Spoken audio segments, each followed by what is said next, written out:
अस्सलाम वालेकुम क्लास 9। तो प्यारे बच्चों, आज हम करेंगे unit number 7, thermal properties of matter के न्यूमेरिकल्स। ठीक है, पहले इसके अंदर जितने फार्मूले हैं ना, सिर्फ 3 फार्मूले, जितने भी नहीं हैं, सिर्फ 3 फार्मूले हैं। पहला सेल्सियस टू फॉरनाइट स्केल, कि जब हमने किसी टेम्परेचर को फॉरनाइट स्केल के अंदर लेके जाना, हम क्या करेंगे, टी एफ लिखेंगे, फिर बराबर में 9/5 multiply T C plus 32। Second formula हमारे पास है फॉरनाइट टू सेल्सियस। हमने किसी को फॉरनाइट से सेल्सियस में लेके जाना है, लिखेंगे टी सी बराबर 5/9 ब्रैकेट टी एफ माइनस 32। ठीक है, बहुत आसान है। फिर आगे कैल्विन एंड सेल्सियस, तो कैल्विन में किसी को लेके जाना, लिखेंगे टी सी जमा 273। ठीक है, तो वो कैल्विन के अंदर चेंज हो जाएगा। सो अब हम इसके न्यूमेरिकल की तरफ चलते हैं। ये आज example number 7.1, how much 30 degree Celsius temperature would be on Fahrenheit and Kelvin scale. कहता है ये जो 30 डिग्री सेल्सियस उसको फॉरनाइट में और कैल्विन में चेंज करें। तो जब हम फॉरनाइट में लेके जाएंगे तो हमें पता है फार्मूला क्या है, 9/5 मल्टीप्लाई टी सी प्लस 32। किसका? फॉरनाइट स्केल का फार्मूला है। तो टी सी की वैल्यू कितनी हमें दी हुई है, 30 डिग्री, वो हमने लिख ली। और अब हम क्या करेंगे कि कैलकुलेटर ले लो। कैलकुलेटर से आप डायरेक्ट भी कर सकते हो तो 86 आएगा, नहीं तो आप ऐसे करो, 5 1 5, 5 6 30, 30 को 9 से 6 को 9 से मल्टीप्लाई करो, 9 6 कितना होगा, 54। 54 में आप 32 जमा कर दो तो आपके पास आ जाएगा 86 ऑनलाइन। अब इसके बाद आपने क्या करना, 30 डिग्री के अंदर 273 जमा कर देना है, तो आपके पास कौन सा टेम्परेचर आएगा, कैल्विन का। वो वेरी वेरी इजी कह लो कि यार, बहुत सिंपल और बहुत आसान ही फार्मूला है। और पेपर में मुझे तो लगता है ये शॉर्ट में ही आ सकते हैं। ठीक है, बहरहाल में भी शायद लॉन्ग में भी आ जाए, लेकिन मुझे तो लगता है जितने इजी हैं शॉर्ट में ही आएंगे।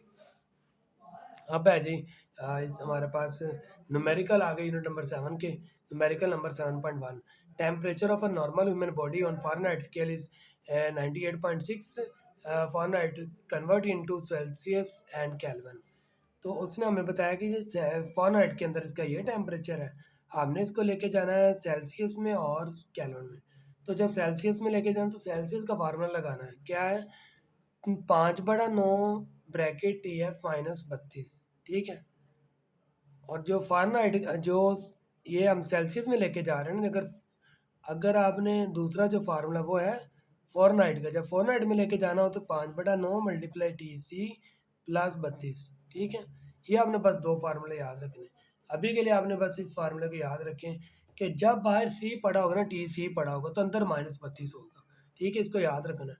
बाहर अगर टी सी होगा तो अंदर क्या लिखेंगे, -32, यानी टी एफ -32 लिखेंगे। और फिर यहाँ पर देखो, मैंने टी एफ की जगह वैल्यू उसकी पुट कर दी, 98.6 -32। तो ये कैलकुलेटर के ऊपर आप पूरा हल कर लेना। ठीक है, इन दोनों को माइनस करवा कर जो आंसर आएगा उसको 5/9 के साथ क्या करवाना, मल्टीप्लाई। तो 37 डिग्री सेल्सियस आ गया। आगे है कन्वर्जन इनटू केल्विन। तो ये जो हमारे पास, अब हमने उसका जो सेल्सियस वाला क्या टेम्परेचर ना, उसको लेके जाना है किसके अंदर, केल्विन के अंदर। तो सेल्सियस आया 37। 37 में हमने अपने पास से प्लस किया 273, तो क्या आंसर आ गया, 310 केल्विन। तो ये बहुत इजी सा न्यूमेरिकल था। अच्छा, ये बात याद, एक और बात बच्चों के दिन में, कि हमने डायरेक्ट 273 इसके अंदर क्यों नहीं जमा कर लिए। याद रखना, केल्विन को हमेशा सेल्सियस में जमा किया जाता है, फ़ारेनहाइट में केल्विन को जमा नहीं किया जाता। ठीक है, कि आपने पहले टेम्परेचर सी वाला निकालना है, फिर उसके अंदर 273 जमा होना है। अब है जी हमारे पास numerical 7.2, at what temperature Celsius and Fahrenheit temperature reading would be same. किस टेम्परेचर पर फॉरनहाइट सेल्सियस के और फॉरनहाइट की रीडिंग सेम हो जाती है, वो है जी -40 degree Celsius and -40 degree Fahrenheit.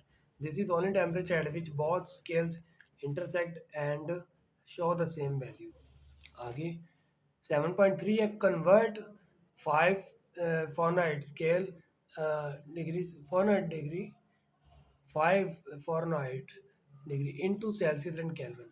तो हम पहले 5 को किसके अंदर लेके जाएंगे, फॉरनहाइट को सेल्सियस में। हम क्या करेंगे, लिखेंगे जी टी सी बराबर 5/9 तो एफ माइनस 32 लिख लें या टी एफ माइनस 32 लिख लें, ठीक है।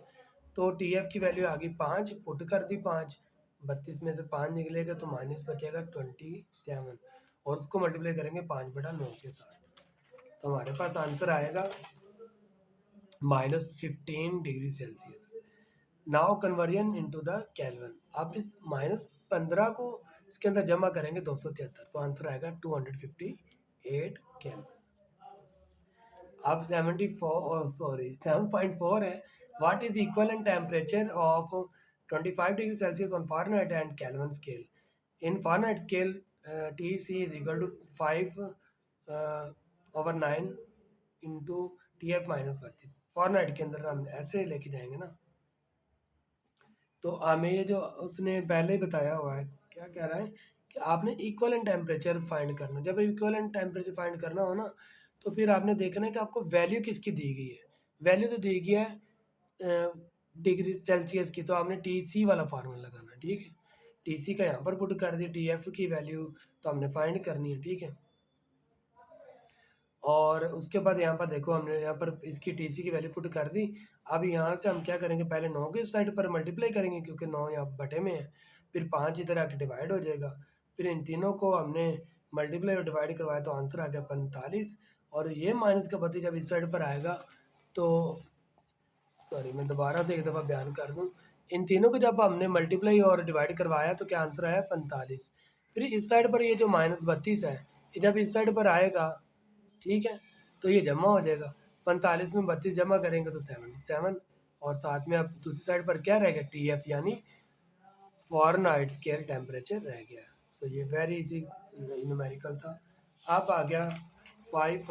अभी इसी का एक पार्ट आ गया है कि केल्विन स्केल के अंदर, अब ये अभी फॉरेनहाइट में आया है ना, तो हमने अगर केल्विन में पहले दिया हुआ है सेल्सियस में, यानी 25 डिग्री के अंदर हम 273 जमा कर देंगे तो 298 केल्विन आ जाएगा। लेकिन आपने इसके अंदर जमा नहीं कर देना, याद रखना, फॉरेनहाइट के अंदर आपने केल्विन जमा नहीं करना होता। नेक्स्ट हमारे पास है जी numerical number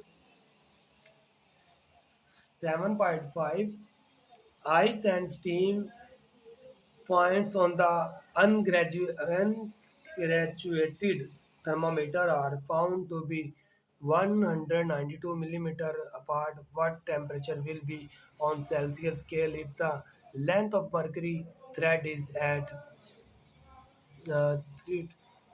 67.2 millimeter above the ice point mark?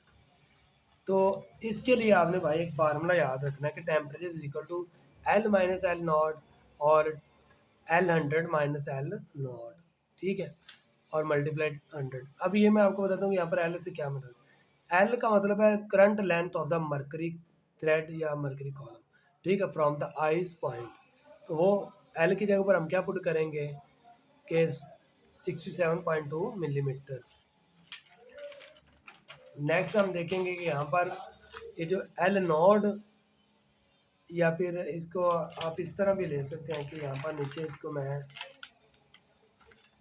ख्याल में मैंने यहाँ पर आपको फार्मूला शायद कुछ रॉन्ग शो किया हुआ। आप ये वाला फार्मूला ना लगाएं, मैं आपको एक और चीज़ बताता हूँ कि ये फार्मूला आपने नहीं यूज़ करना, आपने इसकी जगह पर ये वाला फार्मूला यूज़ करना है, L over L stream minus I, ठीक है, मल्टीप्लाई। ये बहुत इजी है और ये इससे सही जवाब आएगा। अब L stream minus L ice क्या है, difference between the stream and ice points. तो उन दोनों के दरमियान जो वो डिफरेंस बताएगा ना, उसको हमने किससे शो करना है, ये जो उसकी वैल्यू दी है, ठीक है।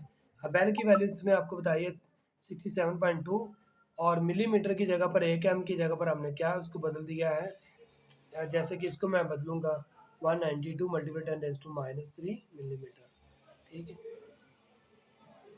तो एल की वैल्यू ऊपर पुट करते हुए इन दोनों की जगह पर क्या वैल्यू लगाई है हमने, 100 यानी 192 मल्टीप्लाई 10⁻³ वाली वैल्यू इन दोनों की जगह लगा दी, मल्टीप्लाई 100 डिग्री सेल्सियस। तो पूरे को जब आप कैलकुलेटर, ये तो ऐसे कट जाएंगे, तो इन दोनों की डिवाइड करवा के 100 से मल्टीप्लाई करोगे तो 35 डिग्री सेल्सियस आंसर आएगा। सिमिलरली आपका न्यूमेरिकल 7.6 भी ऐसा ही है कि जो पहले आपको लेंथ उसने बताई है ना, fix point of the liquid in glass thermometer, length between जो बताई है, वो बिटवीन वाली ये लेंथ यहाँ पर आप 20 नीचे ऐड करोगे। अब ये सेंटीमीटर में है ना, तो सेंटीमीटर में आपको पता है मेरे भाई, हम किस में सेंटीमीटर को अगर मीटर में लेके जाना है तो हम उसको किस में 10 की पावर -2 से मल्टीप्लाई कर देंगे तो वो मीटर में कन्वर्ट हो जाएगा। यानी अब नीचे वाले दोनों की जगह पर हम 20 लगाएंगे। और ये जो लेंथ दी हुई है, इफ द मर्करी लेवल, ये जो मर्करी लेवल उसने आपको बताया ना 45 सेंटीमीटर, उसको आपने एल कंसिडर करना है, ठीक है। तो इन दोनों की वैल्यूज को ऊपर नीचे पुट कर दो और 100 से मल्टीप्लाई कर दो तो आंसर आएगा 22.5 degree Celsius. So very simple था ये न्यूमेरिकल भी। उम्मीद है कि आपको इसकी समझ आ गई होगी। कहीं से अगर आपको अभी भी कुछ डाउट है तो आप लोगों को कमेंट सेक्शन में ज़रूर बताया करें। और इसके अलावा मैं अब आप लोगों को ना अपना व्हाट्सएप नंबर भी दे देता हूँ, लेकिन मैं सबके आंसर यार नहीं बता सकता कि, और इसके ऊपर कॉल नहीं हो सकेगी। आप जस्ट मुझे इसके ऊपर आप ना व्हाट्सएप कर सकोगे, ठीक है, क्योंकि कॉल वाला इसमें ऑप्शन ही नहीं है। तो आप मुझे व्हाट्सएप भी कर सकते हैं और मैं देखूंगा कि अगर आपका आंसर रिप्लाईएबल है तो मैं इंशाल्लाह ज़रूर ज़रूर रिप्लाई करूँगा, ठीक है। तो आप लोगों को कोई डाउट हो और अगर आप तैयारी करना चाहें फेस टू फेस भी क्लास 9th के किसी भी सब्जेक्ट की या टोटल सब्जेक्ट्स की, तो आप मेरे मुझे इसके ऊपर कॉन्टैक्ट कर सकते हैं। ओके, अल्लाह।